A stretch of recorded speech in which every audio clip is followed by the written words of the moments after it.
नमस्कार, जनतंत्र टीवी देख रहे हैं आप और मैं हूं आपके साथ स्वाति आर्य। हमारी इस खास पेशकश में आप सभी का स्वागत है। हाथ में रिमोट कंट्रोल लेकर जब हम टीवी ऑन करते हैं तो हर तरफ खबर ही खबर दिखाई पड़ती है। कहीं हत्या तो कहीं लूट की वारदात की खबर, जो दिल और दिमाग को अंदर से झकझोर कर रख देती है। साथ ही ऐसी खबरें हमें नेगेटिव भी बना देती हैं। न्यूज चैनलों पर दिन भर खबरों की होड़ में नंबर 1 बने रहने के लिए नए नए तरीके अपनाए जाते हैं, जिसे देखकर मानो ऊर्जा और उत्साह दोनों ही खत्म हो जाता है। तो अगर आप ऐसी खबरों से दूर भागना चाहते हैं और कुछ ऐसी खबर देखना चाहते हैं जो आपके दिल और दिमाग को ऊर्जा से भर दे, जो आपको कुछ अच्छा करने के लिए प्रेरित करे, तो जनतंत्र टीवी आपके लिए कुछ ऐसी ही खबरों का पिटारा लेकर आया है, जो आपकी दिन भर की कामकाज की थकान को छू मंतर कर देगी, जिसे देखकर और सुनकर आपके चेहरे पर प्यारी सी मुस्कान आ जाएगी, साथ ही जो आपकी माइंड को कूल कर देंगी और आपका दिल कह उठेगा कि ये तो है गुड न्यूज।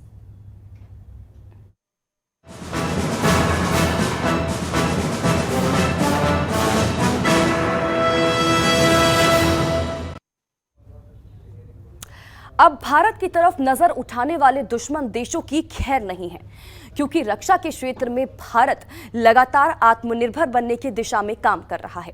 और इसी कड़ी में रक्षा अधिग्रहण परिषद ने लगभग 76,000 करोड़ के टैंक, ट्रक, युद्धपोत और इसी के साथ ही विमानों के इंजन को खरीदने की मंजूरी दे दी है। रक्षा मंत्री राजनाथ सिंह की अध्यक्षता में हुई बैठक में इसे मंजूरी दी गई है। इसी पर देखिए हमारी खास रिपोर्ट। अब भारत के दुश्मनों की खैर नहीं, क्योंकि रक्षा के क्षेत्र में आत्मनिर्भरता की तरफ भारत ने बड़ा कदम बढ़ाया है। रक्षा मंत्रालय का कहना है कि थल सेना, वायुसेना, नौसेना और कोस्ट गार्ड के लिए कुल 76,390 करोड़ के खरीद के लिए रक्षा क्षेत्र में आत्मनिर्भर भारत की दिशा में अहम कदम उठाते हुए रक्षा अधिग्रहण परिषद ने 76,000 करोड़ के टैंक, ट्रक, युद्धपोत और विमानों के इंजनों को खरीदने की मंजूरी दी है। रक्षा मंत्री राजनाथ सिंह की अध्यक्षता में हुई बैठक में इसे मंजूरी दी गई है। अगर रक्षा क्षेत्र में भारत के कदम को देखें तो पिछले दिनों रक्षा मंत्रालय ने भारत डायनेमिक्स कंपनी के साथ घातक मिसाइल अस्त्र MK1 की डील फाइनल की और साथ ही भारत ने अपनी सबसे ताकतवर intermediate range ballistic missile IRBM अग्नि 4 का सफल परीक्षण किया। अब इस तरह के हथियार खरीद को लेकर रक्षा अधिग्रहण परिषद ने इन खरीद को buy India, buy and make India और बाय इंडिया IDDM की कैटेगरी में मंजूरी दी है। ताकतवर होगी भारतीय सेना। रक्षा मंत्रालय की DAC ने 76,390 करोड़ रुपए लागत के साजो सामान खरीदने के लिए AON को मंजूर कर लिया।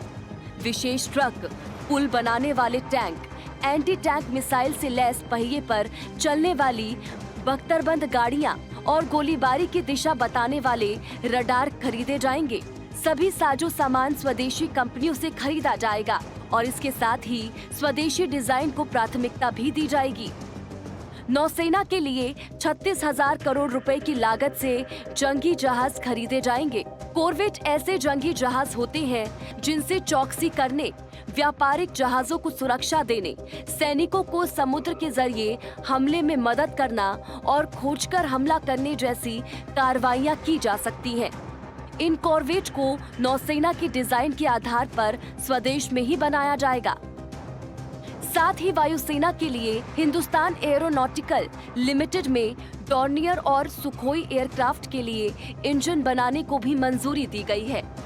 पूरे देश के समुद्र तटों पर चौकसी और कार्रवाइयों के लिए सुरक्षित नेटवर्क बनाने के लिए डिजिटल कोस्ट गार्ड परियोजना को भी मंजूरी दी गई है। दरअसल भारत स्वदेश निर्मित मिसाइलों के निर्माण परीक्षण पर भी जोर दे रहा है, जिससे भारत की जल, थल, वायु तीनों क्षेत्र में भारत की सैन्य क्षमता का कोई तोड़ ना हो। दरअसल भारत जल, थल, वायु तीनों सैन्य क्षेत्र में सशक्त होने के साथ साथ आत्मनिर्भर और स्वदेशी उपकरण पर बल दे रहा है, जिससे भारत की रक्षा क्षेत्र में अन्य देशों पर निर्भरता कम हो। इसके साथ ही भारत की रक्षा क्षेत्र में दिन पर दिन मजबूती दुश्मन देशों के लिए भी कड़ा संदेश है। पहले भी भारत ने देश की तरफ बुरी नजर उठाने वाले देशों के खिलाफ अपनी सशक्त सामुद्रिक रणनीति को मूर्त रूप देना शुरू कर दिया है, जिससे पाक के नापाक मंसूबे समेत चीन का चालाकी का समीकरण बिगड़ जाए।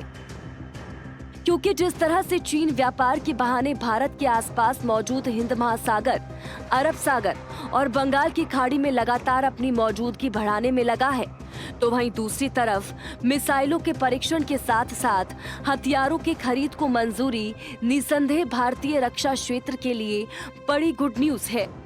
ब्यूरो रिपोर्ट, जनतंत्र टीवी।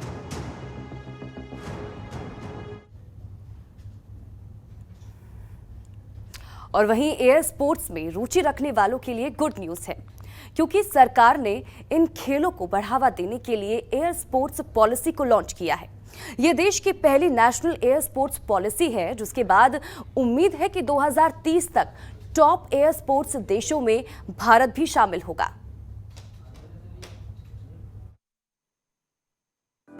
कहते हैं स्वस्थ तन में ही स्वस्थ मन का वास होता है, और तन को स्वस्थ रखने के लिए खेल से बेहतर विकल्प कोई और नहीं हो सकता।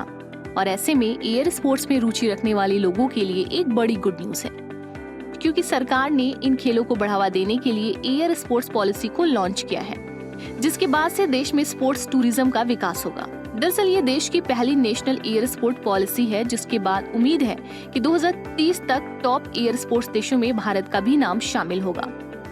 National air sports policy launch करते हुए नागरिक उड्डयन मंत्री ज्योतिरादित्य सिंधिया ने कहा कि आज इस बात की जरूरत है कि देश में एयर स्पोर्ट्स कल्चर का विकास हो, और इसके लिए लोगों का समर्थन भी मिलना जरूरी है। Today we are releasing the National Air Sports Policy 2022, and this is after much research, after much consultation, and on the basis of a great resolve that we have come forward to you with this new architecture. Why this is important for India is the fact that we need to look at emerging sectors. नए क्षेत्रों में हमें ध्यान देना होगा, और केवल उन क्षेत्रों में नहीं जहां मैच्योरिटी हो, हाई ग्रोथ हो, लेकिन उन क्षेत्रों में जहां नए नए बीज और नए नए पौधों की शुरुआत हम लोग कर पाए। And the air sports arena is one such area which has the ability to transform into a huge industry in India. क्योंकि हवा के माध्यम से होने वाले खेलों के क्षेत्र में विश्व के टॉप देशों में आने की क्षमता भारत में मौजूद है। इससे देश में स्पोर्ट्स टूरिज्म का विकास होगा, विशेषकर पहाड़ी इलाकों में रोजगार तेजी से बढ़ेगा। तो आइए जानते हैं कि एयर स्पोर्ट्स में कौन कौन से खेल हैं शामिल। Aerobatics, aero modelling and model rocketry, amateur built and experimental aircraft, ballooning, drones, gliding and powered gliding, hang gliding and powered hang gliding, parachuting जिसमें sky diving base, one jumping और wing suits भी शामिल हैं, paragliding and para motoring और powered parachute trikes भी शामिल हैं। में अल्ट्रालाइट, माइक्रोलाइट और लाइट स्पोर्ट्स एयरक्राफ्ट शामिल हैं।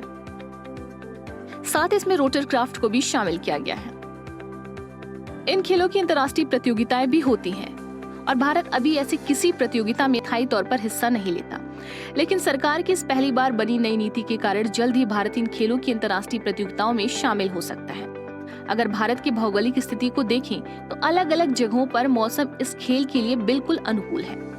और अगर भारत के युवाओं की बात की जाए तो युवाओं की एक बड़ी संख्या का रुझान इस तरह के खेलों की तरफ है।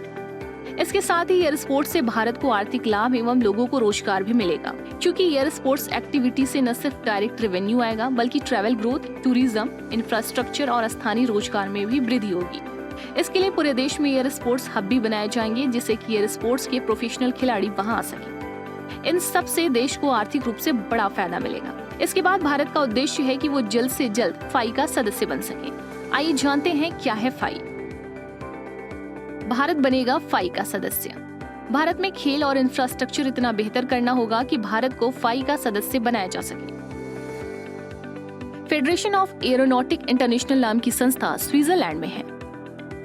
विश्व भर के एयर स्पोर्ट्स की नियंत्रक संस्था के रूप में इसे मान्यता मिली है। करीब 100 देश इसके सदस्य हैं। 1905 में स्थापित ये संस्था विश्व भर में एयर स्पोर्ट्स की इवेंट आयोजित करती है और वैश्विक रिकॉर्डों का संचालन भी करती है। तो आइए जानते हैं कि नेशनल एयर स्पोर्ट्स पॉलिसी को कैसे बनाया गया है। नेशनल एयर स्पोर्ट्स पॉलिसी को विशेषज्ञों की राय के साथ बनाया गया है। इसे अनुभव और जरूरत के अनुसार अपग्रेड भी किया जाएगा। एयर स्पोर्ट्स सेक्टर को प्रमोट करने के लिए सरकार देश में सुरक्षित, सस्ता, आसानी से उपलब्ध मनोरंजक और स्थिर किस्म का एयर स्पोर्ट्स एक्टिविटी का इंफ्रास्ट्रक्चर बनाएगी। क्वालिटी, सेफ्टी और सिक्योरिटी इस विकास का मंत्र होगा। उच्च स्तर की टेक्नोलॉजी, ट्रेनिंग और अवेयरनेस पर भी दिया जाएगा ध्यान। कुल मिलाकर अगर देखा जाए तो आने वाले दिनों में इन खेलों के माध्यम से जहां एक तरफ एयर स्पोर्ट्स में भारत को वैश्विक पहचान मिलेगी, तो वहीं दूसरी तरफ घरेलू क्षेत्रों में इन खेलों के माध्यम से लोगों को रोजगार और आर्थिक लाभ भी मिलेगा। ब्यूरो रिपोर्ट, जनतंत्र टीवी।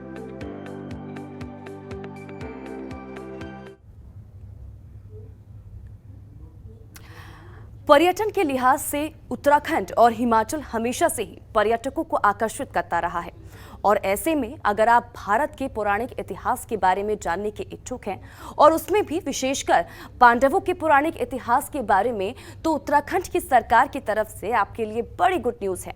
तो क्या है ये गुड न्यूज़, देखिए इस रिपोर्ट में।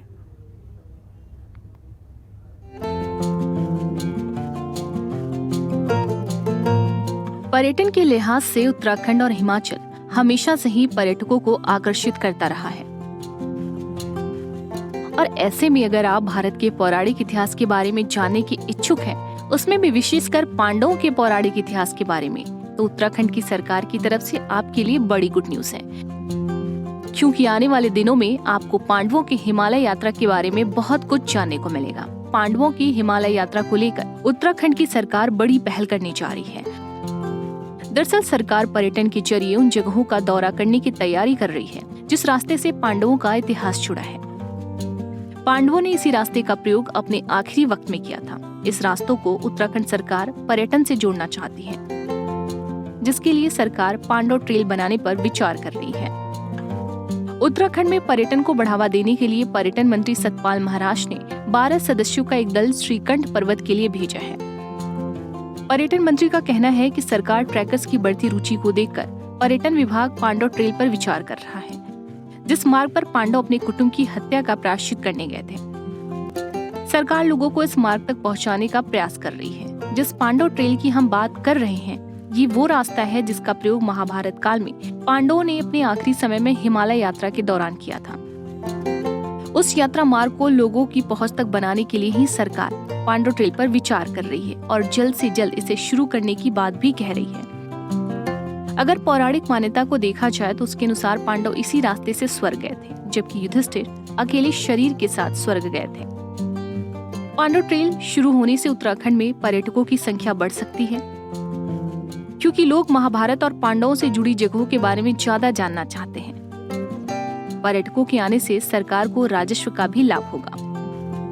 ट्रैकिंग के लिहाज से देखा जाए तो उत्तराखंड ट्रैकिंग के लिहाज से बेहद खास है, क्योंकि 6000 से अधिक ऊंचाई वाले सबसे ज्यादा पहाड़ियां उत्तराखंड में हैं। हालांकि समय के साथ जिस तरीके से पर्वतारोहण को लेकर प्रयास उत्तराखंड में होना चाहिए था, फिलहाल अभी तक वो नहीं हो पाया है, क्योंकि सिंगल विंडो सिस्टम न होने के चलते पर्वतारोहियों को कई तरीके की परेशानियों का सामना करना पड़ता है। हालांकि अब पर्यटन विभाग का कहना है कि सिंगल विंडो सिस्टम बनाकर मॉनिटरिंग के क्षेत्र में काम को आसान किया जा सकता है। इससे पहले भी हिमाचल प्रदेश में महाभारत ट्रेल पर काम किया जा रहा है। सरकार ने एक पर्यटन पैकेज शुरू किया है, जिसके जरिए पर्यटकों को उन जगहों की यात्रा कराई जाती है जो महाभारत काल से जुड़ी है। दरअसल हिमाचल प्रदेश में महाभारत काल का इतिहास बिखरा हुआ है, जिसको पर्यटकों से जोड़ने की कोशिश की जा रही है।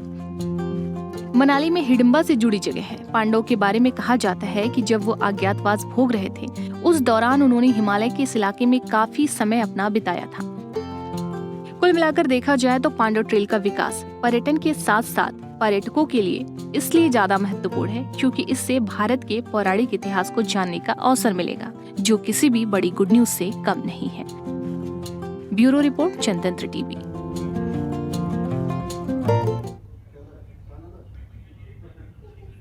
और वहीं अब रेल से यात्रा करने वालों को मिलेगी खुशियों की डबल डोज, क्योंकि जहां एक तरफ रेल मंत्रालय ने ऑनलाइन बुकिंग में टिकटों की संख्या बढ़ाने का निर्णय लिया है, तो वहीं दूसरी तरफ यात्री अब यात्रा के दौरान बेफिक्र होकर अपने यात्रा का आनंद ले सकेंगे, क्योंकि उन्हें उठाने के लिए ट्रेन में अलार्म सेवा शुरू की गई है।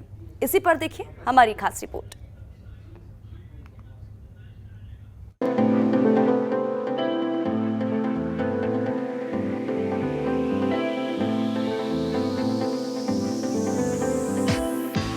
यात्रा करने वालों को मिलेगा खुशियों का डबल डोज, क्योंकि जहां एक तरफ रेल मंत्रालय ने ऑनलाइन बुकिंग में टिकटों की संख्या बढ़ाने का निर्णय लिया है, वहीं दूसरी तरफ यात्री अब यात्रा के दौरान निश्चिंत होकर अपनी यात्रा का आनंद ले सकेंगे, क्योंकि उन्हें उठाने के लिए ट्रेन में अलार्म सेवा शुरू की गई है। सबसे पहले बात कर लेते हैं ऑनलाइन बुकिंग की। दरअसल भारतीय रेलवे ने लाखों यात्रियों को बड़ी राहत दी है। रेल यात्री अब IRCTC पर ही बना सकेंगे रेल टिकट, जिससे एजेंट्स पर लगाम लगाने में आसानी हो, क्योंकि रेल मंत्रालय ने ऑनलाइन टिकट को बढ़ावा देने के लिए ये फैसला लिया है।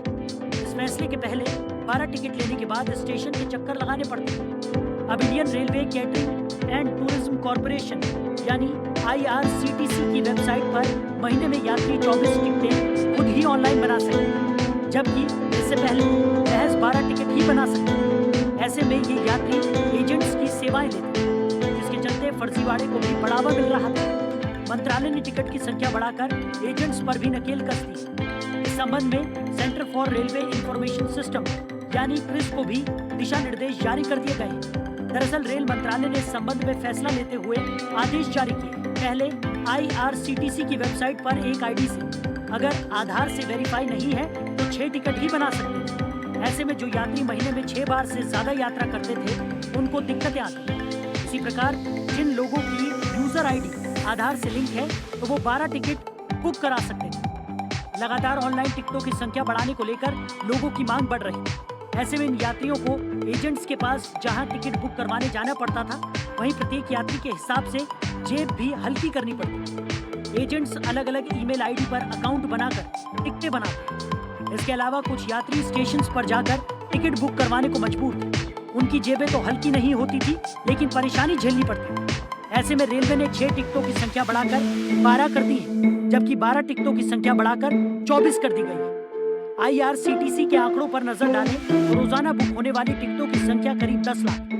रेल मंत्रालय की तरफ से अब ऑनलाइन टिकट की संख्या बढ़ाने के बाद यह आंकड़ा और बढ़ जाएगा। इससे जहां लोगों को एजेंट्स के पास जाने की जरूरत नहीं पड़ेगी, वहीं आरक्षण कार्यालय के चक्कर भी काटने नहीं पड़ेंगे। ऑनलाइन रेल टिकट बुक करवाने के लिए लोग IRCTC की वेबसाइट का सहारा लेंगे।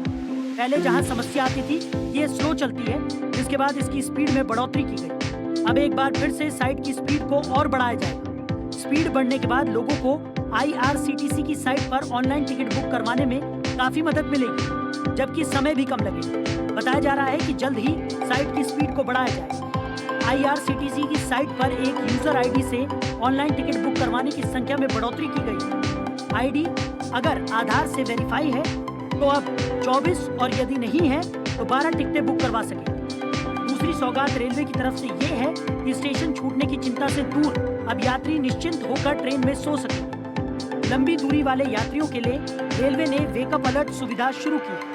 इसके तहत डेस्टिनेशन स्टेशन आने से 20 मिनट पहले अब यात्री को इसकी जानकारी दी जाएगी। भारतीय रेल ने अपने यात्रियों की सेवाओं में एक और इजाफा करते हुए डेस्टिनेशन अलर्ट वेकअप अलार्म सुविधा शुरू की। कई बार यात्रा के समय नींद में या किसी और वजह से यात्रियों का स्टेशन पीछे छूट जाता है या जंप हो जाता है। रात के सफर के दौरान ऐसा ज्यादा होता है, इसलिए रेलवे ने अब डेस्टिनेशन अलर्ट वेकअप अलार्म सुविधा शुरू की। आइए जानते हैं कि कैसे ये सुविधा कैसे मिलेगी सुविधा। दरअसल रेलवे की तरफ से 139 नंबर की पूछताछ सेवा पर IVRS के माध्यम से अलार्म सेवा शुरू की गई। इस सुविधा को लेने वाले यात्री को 20 मिनट पहले फोन कर उसके गंतव्य स्टेशन के बारे में बताया जाता है। यात्री को सबसे पहले IRCTC के 139 नंबर पर मोबाइल से कॉल या मैसेज करना होगा। कॉल रिसीव होने पर भाषा का चयन करना होगा। उसके बाद डेस्टिनेशन अलर्ट के लिए 7 नंबर और फिर 2 नंबर दबाना होगा।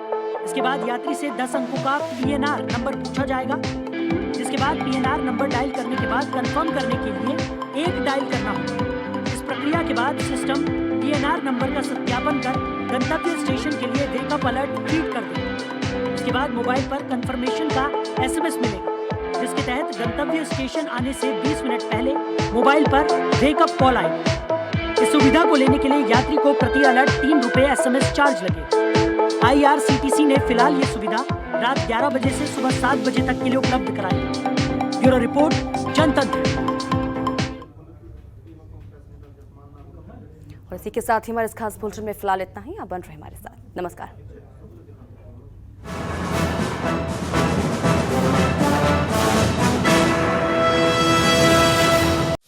खबरों के निष्पक्ष विश्लेषण के लिए सब्सक्राइब करें Jantantra TV and press the bell icon. Never miss any update.